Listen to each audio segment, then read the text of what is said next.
Welcome to my vlog, ang aming taunang pagbisita kay Nuestra Señor de Salvacion.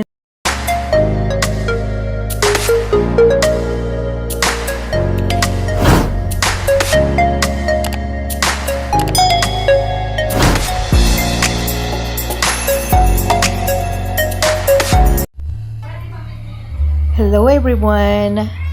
Ayan, sa video na ito ay makikita nyo na kami ay nasa loob na ng kotse.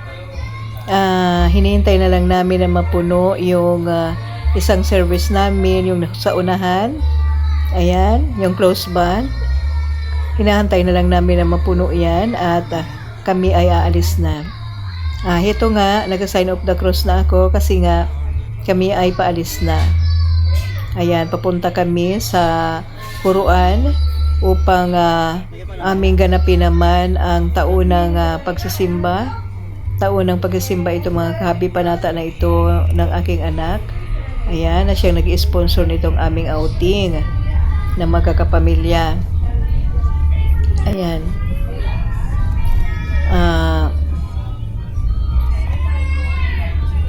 Ang dadadrive ng kotse ay ang anak ko na may-ari nitong kotse. Ayan, sa katabi ko itong aking mama at ang aking asawa at ang aking bunsong anak. Ayan, kami ang nasa likuran. Ayan mga kahabi, natigil kami ng sandali. Ayan, bago kami makalabas sa main line, ayan, nasiraan yung kotse namin na sinasakyan. Kaya na-stranded kami rito ng sandali. Ayan, buti na lang at merong dalawang nakareserbang gulong itong aking anak. Kaya napalitan ka agad itong, ayan, yung nasirang gulong. Laki raw ng, na napunit. Parang malaking bato ang nadaanan. Ayan, kaya picture muna habang naghihintay na mapalitan yung gulong. Grabe.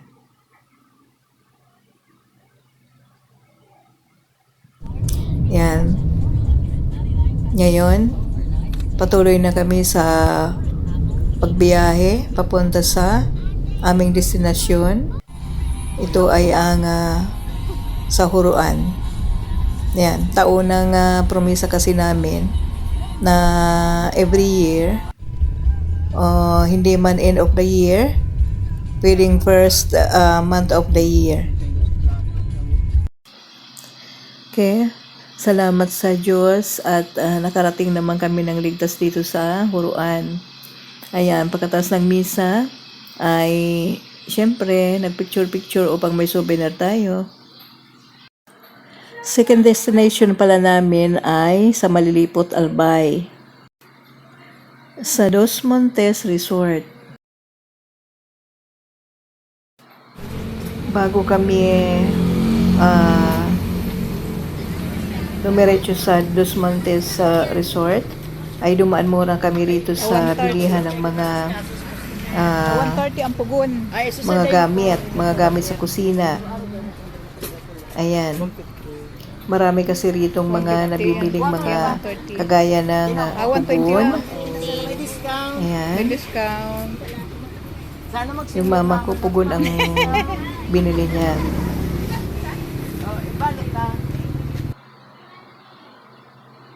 Ako naman, ang request ko sa asawa ko ay pang kawit ng kakao. Ayan. Kasi nahirapan kayo mag-harvest. Napaka-expert ng mga taga-Tiwi Albay na gumawa ng ganitong mga souvenirs. Ayan, mga iba't ibang souvenirs made of clay or buduki. Ayan. Yan din ang kanilang mga halos main source dito. Napakausay rin nilang gumawa ng mga iba't ibang uri ng kitchen knife. Ayan. Tabak or itak. Ayan. Daming iba't ibang klase. Meron ng ding pang-ani ng palay. mga itak.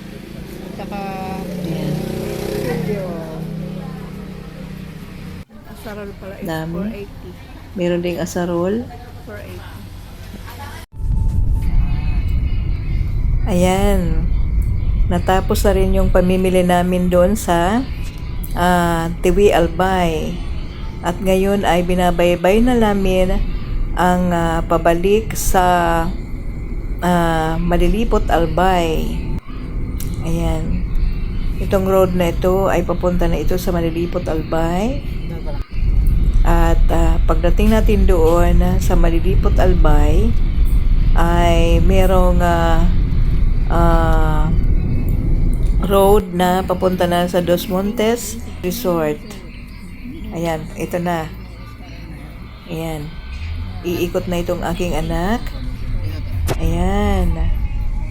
Dito, papasok na kami sa Dos Montes Resort. Ayan. Napakaganda raw dito sa Dos Montes Resort na ito. Magayon ang view. Uy, kay! Nakunoy! Parang may nasa abit. Langkawang. Langkawan pala yun. Hindi na rin sa abit na Ala. Then, loaded lang sa...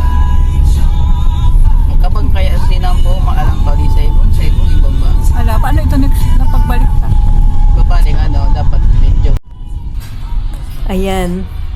Kaya lang kailangan ng iba yung pag-iingat rin dito sa pagdadrive papunta dito sa loob kasi medyo nga makipot ang daan saka merong humps na medyo mataas. Kaya kailangan hinay-hinay. Ayan. Finally, nakarating na rin tayo dito mga kahagi. Ayan. Sa entrance pa lang, napakaganda na. Ayan. Thank you for watching everyone.